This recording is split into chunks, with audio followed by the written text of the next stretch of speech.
Hi everybody, I'm Andy Murray from WhatCulture Wrestling. And I'm Adam Nicholas from WhatCulture Wrestling, here to bring you all of today's wrestling news, including Mandy Rose has been traded to Monday Night Raw, and AEW are set to return to Wednesday night this week.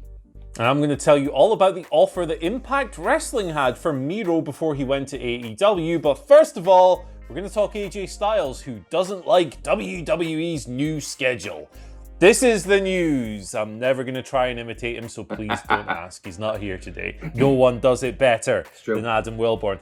Let's kick things off by talking this AJ Styles thing, because it's quite interesting. He was on his Twitch channel, as he's prone to doing, just talking stuff. It's quite a good source of stories, this, actually, because he's always got a spicy comment here and there, whether he's talking about Paul Heyman or whatever the hell else.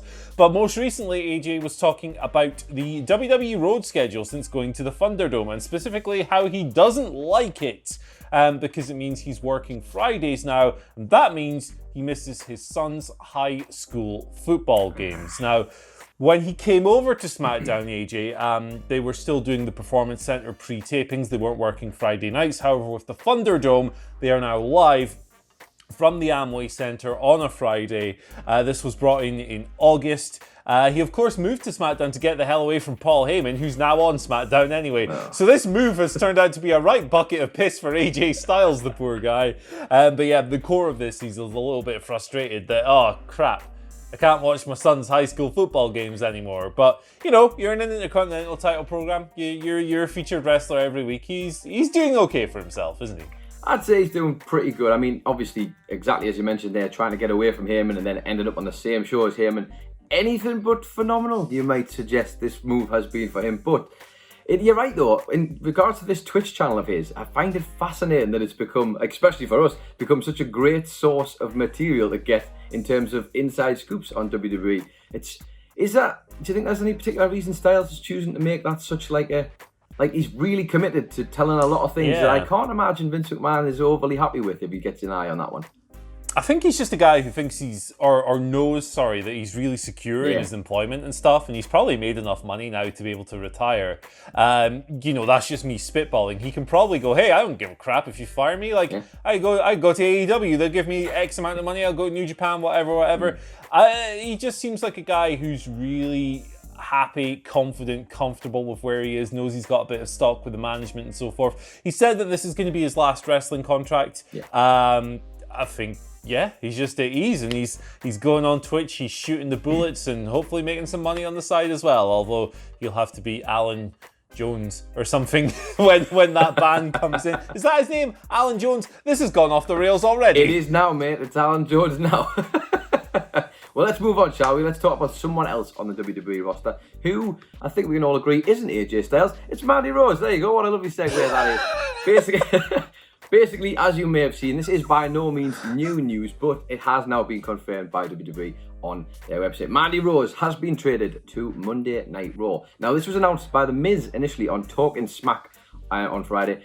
And obviously, a way to get at Otis, well, I guess a sort of storyline way to get at Otis. Send Mandy Rose away. He feels that she's been distracting him from what he could possibly achieve. I'll just read you the tweet that he's put out and said that with less distractions, Otis can now focus on the WWE Universal Championship and everyone should be thanking me. Of course, the Otis is the Money in the Bank briefcase holder, so The Miz, you'd like to think, is doing something good for him, although we know The Miz, that's not the case at all. Of course, this has prompted a response from Mandy Rose. I won't read out, it's nice long, but it should be on screen right now because I am the editor of this video and I'll make sure it is. But as you can see, she has responded in character, and on the one hand, this is all quite... It does fit. It does work, this, in terms of the storyline, which is a rarity for WWE these days. But on the other hand, Andy Murray, the question is, have WWE just kind of maybe ran out of things to do with Mandy Rose and they have used an easy way out to split these two up? What do you think? It does kind of seem like, we haven't done anything with this person since she won at SummerSlam. Raw! It does kind of feel like a hot-shotted way to cover that. It's an interesting move. I mean, when did Miz get all this sway with network officials? When did he become Ted Turner? Is what I want to know. That is kind of a little bit hard to invest in from a storyline standpoint, but the character motivations do kind of make sense. I'm interested to see Otis flipping out on SmackDown this week going, hey, Mizzy, or whatever. I don't know what he's going to do. Probably eat a steak and, I don't know, chase John Morrison or something. It's kind of a thing. Speaking of things, Miro has been on Twitch. Talking about Twitch a lot these days. Mental. I don't even know what a Twitch is. Is it a YouTube? Who knows? Oh no. Miro was on his Twitch channel answering all kinds of wrestling questions recently, and one of them was surrounding Impact Wrestling. Impact Wrestling, he revealed, reached out to him after his WWE release in April, but he said, in his own words, he just didn't want to go to Impact. He needed some more time, but he did add that Impact were very kind to him. So this kind of corroborates a report from Wrestling News, who revealed that Impact had made acquiring Miro, a top priority in the wake of his WWE release, and had offered him a guaranteed six-figure downside. So Miro didn't go, hey, they offered me 200 grand or whatever. He just said that there was interest. Impact had actually teased him on TV. They had a big vignette prior to Slammiversary. It had all these dudes on it. It had Drake Maverick, it had EC3, the Good Brothers, Eric Young, and a big Bulgarian flag showed up at the end. A bunch of these people did end up in Impact, and a bunch of them debuted at Slammiversary, of course, but Miro obviously not one of them. Miro's going to be Kip Sabian and Penelope Ford's best man. That has had a very divisive response, I think it's fair to say. However, the YouTube video upload for that on AEW's official channel currently has 1.7 million views. So they're doing all right with that just now. As far as how he fell into the best man angle, Miro said, well, they needed the best man, and who has more experience in weddings than this guy? I've been married 4 times, twice in real life and twice in the fake life. So he's always got a good bit of humor about him. In Impact would have been an interesting proposition, but I'd imagine they would have had to throw a fair old wedge of cash at the brute from Bulgaria, as he was called on Dynamite last week. Hey, I think we can all agree that regardless of how he's got into AEW, that's definitely the best move for him. I think, as you can see, as you've mentioned there, the numbers on that video alone are 1.7 million. The guy, people like him, man. The guy draws. The guy, or maybe not draws in the sort of conventional sense, but people are interested in Rusev. They get behind him, or Miro as he is now. This is a good move for him. And yes, the best man thing, in fairness, I like that he made reference to his own history in WWE there as the best man gimmick. But also, the promo he cut was great. Whether it might not have fit the exact moment of time, he seemed like he's ready to go again, taking enough time away to just... He loved a bit of Twitch, didn't he? Got himself a little bit of time away, refreshed the old brain and get himself back in. And I'm digging the blonde hair as well. What's not to like there, Andy Murray? Yeah, lovely stuff. Gucci stuff. Mickey Mouse t-shirt, a bit weird, but that's the world we're living in now. It is. I was going to say, that feels par for the course right about now, truth be told. But let's stick with AEW, shall we? Because anybody who likes the Wednesday Night Wars, well, you are in for a treat, I guess. Almost, maybe. I'll explain. AEW have confirmed they will be returning to Wednesday nights this week. Now, obviously, they had moved previously to the slot on Thursday as a result of the NBA playoffs, but those playoffs are now done. The series was won by the LA Lakers against the Houston Rockets. That is all wrapped up nice and neat, nice and early as well. So AEW are returning to Wednesday nights to reignite the Wednesday Night Wars with NXT, of course. AEW had been on Thursdays, NXT had been on Tuesdays, but we are back in business. Interestingly, we do have a pre-taped episode of AEW already in the bag. So we're going to be getting a double header this week, I guess. We got AEW going out on Tuesday. We got AEW going out again on Wednesday night against NXT. It's all happening right now in the world of wrestling. But most importantly, for anybody who enjoys the Wednesday Night Wars, they are back with a bang. Andy Murray, your thoughts on this one? Yeah, finally we have some clarity on this schedule, because on Friday we were sitting here and going, hey, it might be Wednesday or it might be Thursday, we don't know. But fortunately the LA Lakers wrapped up that series with the Rockets. Yeah, next week, if the scheduling holds true, we will get 2 nights in a row. The first night will be 1 hour on Tuesday. The Wednesday will be a normal show, subject to change, of course, the old classic disclaimer. But it's busy time, it's mental, it's crazy, it's out of control. Interested to see what the viewership does this week now that we're back head-to-head with both shows posting considerable increases. I would think that drops in both should be expected and would be further fuel to the argument that the Wednesday Night War shouldn't be a thing and that one of these shows, probably NXT, should move nights. See how the numbers pan out, man. Maybe they'll both do 2 million. Whoa! We can dream, although I think that is a large, large dream at this point. That is about 2.5 times what their combined total will do. Let's kick things off. Let's wrap things up with your Twitter questions, as usual, all over the place. It's a Monday, shut up. The first question today comes from Christian James NU, who asks, with AOP being released by WWE, how long until the Scribes of Suffering, very good, debut in AEW? I think AEW is an interesting potential landing point for them. My one pause about them potentially going there is that AEW has a lot of tag teams already, and it would be very easy for anyone incoming to get lost in the shuffle there. Although, you know, I think they'll make a play for them. I think they're a good, fun tag team. They're not quite a finished article yet, but they're fun to watch.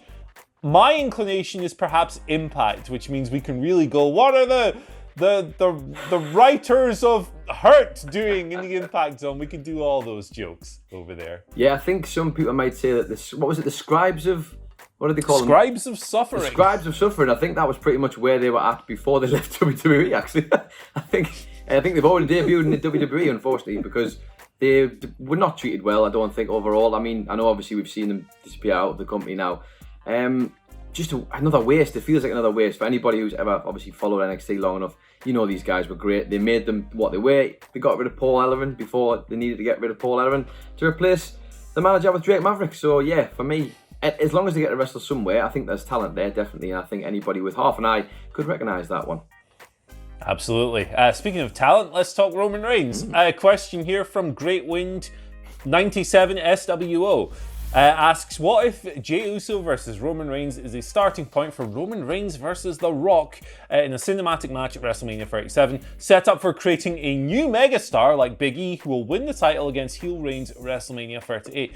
I think that in a more condensed format that would be absolute money, although I think holding the title for that long for Roman Reigns might cause a few issues with certain fans who just are silly and don't like the dude. But I guess he's a heel now, so it doesn't matter as much. But, I think the family aspect of it, playing that up, makes a lot of sense here. If you're going to do The Rock versus Roman at some point, if you're somehow able to pull that off, I think that doing it the family route is a great way to do it, because it's like, hey, you're disrespecting the Samoan dynasty here, Roman. What are you doing? Here's the alpha of the family. He's gonna mess you up with like pulling the helicopter out of the sky like he did in Hobbs and Shaw. That should happen in their cinematic match if they do one.